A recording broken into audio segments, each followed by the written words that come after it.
Hello student, इस video के अंदर हम रेशनल फंक्शन की बात करेंगे। हमने रेशनल नंबर देखा था। रेशनल नंबर कौन से फॉर्म में होता है? P/Q के फॉर्म में। और कंडीशन क्या होता है? Q is not is equal to 0, right. ये मैंने आपको जो स्टैंडर्ड 9 का जो नंबर्स वाला वीडियो भेजा था उसमें ये चीज़ मैंने डिस्कस की थी कि रेशनल नंबर क्या होते हैं जो P/Q के फॉर्म में होते हैं, और कंडीशन क्या होती है? Q is not is equal to 0। क्योंकि देखो, कोई भी नंबर जैसे आप 3 के नीचे 0 रख दोगे तो आंसर किस में चला जाएगा? इन्फिनिटिव में चला जाएगा। यानी नीचे 0 नहीं हो सकता है, मतलब हम 0 नहीं रख सकते हैं, राइट। इसका मतलब ये हुआ कि हम 0 नहीं रख सकते हैं, बाकी की कोई भी वैल्यू रख सकते हैं। तो सीधी बात है कि रेशनल फंक्शन जो है उसका डोमेन क्या होगा? डोमेन यानी जो वैल्यू हम सब्सटीट्यूट करते हैं, तो हम कौन सी वैल्यू सब्सटीट्यूट नहीं कर सकते हैं? 0 को, राइट। तो इसका मतलब क्या हुआ कि डोमेन क्या होगा कि 0 के अलावा हम कोई भी वैल्यू रख सकती है। रियल नंबर सारे रख सकते हैं, सिर्फ 0 नहीं रखना है। तो उसको हम किस तरीके से लिखेंगे? तो रियल नंबर रख सकते हैं लेकिन सिर्फ 0 नहीं। तो इसका मतलब आप समझ लो R-0 यानी रियल नंबर सारे, लेकिन डैश 0 का मतलब क्या होगा? 0 को छोड़ के। तो इसका मतलब ये हुआ कि रेशनल फंक्शन के अंदर आपका डोमेन क्या होगा? सारे ही नंबर रख सकते हो आप, लेकिन 0 नहीं रख सकते हो। तो इसका मतलब आप समझ लो, ओके। R-0 का मतलब क्या होगा?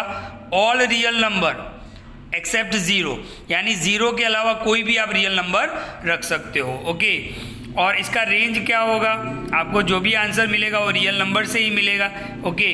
तो इसका रेशनल फंक्शन जो होता है वो कौन से फॉर्म में होता है? P/Q के फॉर्म में। तो यहाँ पे मैंने लिखा है, आप ध्यान से देखो, rational function are the function of the type f(x)(gx), यानी इसको आप P मान सकते हो, इसको आप Q मान सकते हो, यानी P/Q के फॉर्म में। यानी f(x) एक फंक्शन होगा, gx यानी इस फॉर्म में, where f(x) and gx are polynomial function, जिसमें f(x) और gx क्या होते हैं? पोलिनोमियल फंक्शन होते हैं। Of x defined in a domain where gx is not is equal to 0, gx आपका 0 नहीं हो सकता है। तो रेशनल फंक्शन के अंदर डोमेन क्या होगा? डोमेन यानी जो वैल्यू आप सब्सटीट्यूट करते हो। तो आप कौन सी वैल्यू सब्सटीट्यूट नहीं कर सकते हो? सिर्फ 0, क्योंकि 0 रखने पर आंसर किस में चला जाएगा? इन्फिनिटिव में चला जाएगा। तो डोमेन क्या होगा? ऑल रियल नंबर 0 को छोड़ के, और रेंज तो आपको रियल नंबर ही मिलेगा।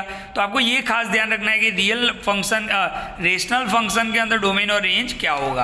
अब यहाँ पर मैंने कुछ वैल्यू रख के बताई है, आप ध्यान से देखो। जो आपका एग्जाम्पल 15 है, ओके, आपको मैं टेक्स्ट बुक से भी बता दूँ। ये रहा आपका एग्जाम्पल 15। देखो, डिफाइन द रियल नंबर। देखो यहाँ पे क्या लिखा हुआ है?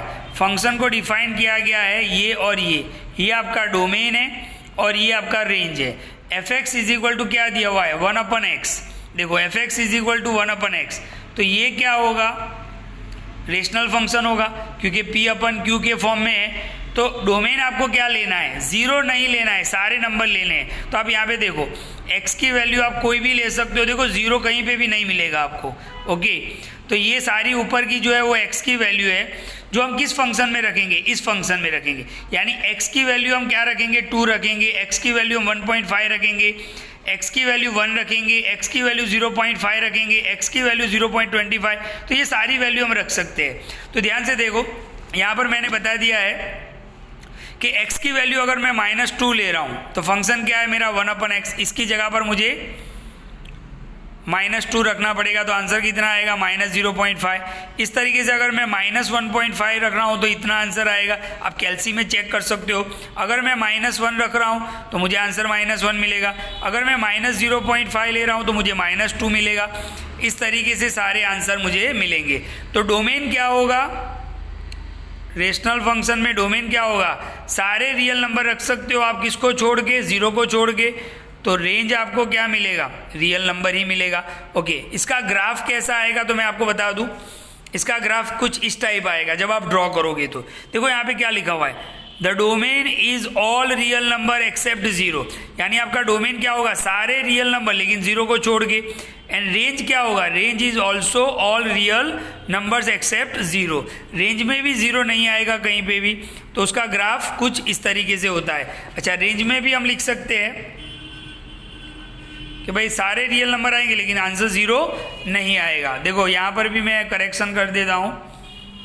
ओके, तो डोमेन और रेंज, और इसका मतलब आप समझ गए होगे इसको हम क्या बोल सकते हैं। स्टैंडर्ड 10 में ऐसे बहुत सारे यूज होते हैं। देखो इसका मतलब क्या होगा, इसका मतलब क्या होगा, सारे रियल नंबर लेने हैं लेकिन आपको 1 नहीं लेना है। देखो ऐसा एक सम है स्टैंडर्ड 12 के अंदर, सारे रियल नंबर लेने हैं लेकिन आपको रेशनल नंबर सारे लेने हैं लेकिन आपको 3/2 रियल नंबर सारे रियल नंबर में सारे आ जाते हैं तो 3/2 को नहीं लेना है। तो इस तरीके से इसका ग्राफ होगा। ये ग्राफ आप नोटबुक में ड्रॉ करोगे। ये एग्जाम्पल 15 आपको सॉल्व कर लेना है, मैंने समझा दिया है। ग्राफ आपका कुछ इस टाइप आएगा। देखो 0 0 कहीं पे भी नहीं आएगा, ग्राफ ऐसे बनेगा, राइट। पहले आप पॉइंट सारे बता दो, फिर पॉइंट्स को आप क्या करो, जोड़ दो। तो ये था हमारा रेशनल फंक्शन। रेशनल फंक्शन का मतलब क्या होता है, f(x)/gx, यानी इस टाइप के फंक्शन के ये ऊपर का f(x), ये नीचे का gx कभी भी 0 नहीं हो सकता है। और आपको डोमेन और रेंज के बारे में भी समझ में आ गया होगा। Thank you.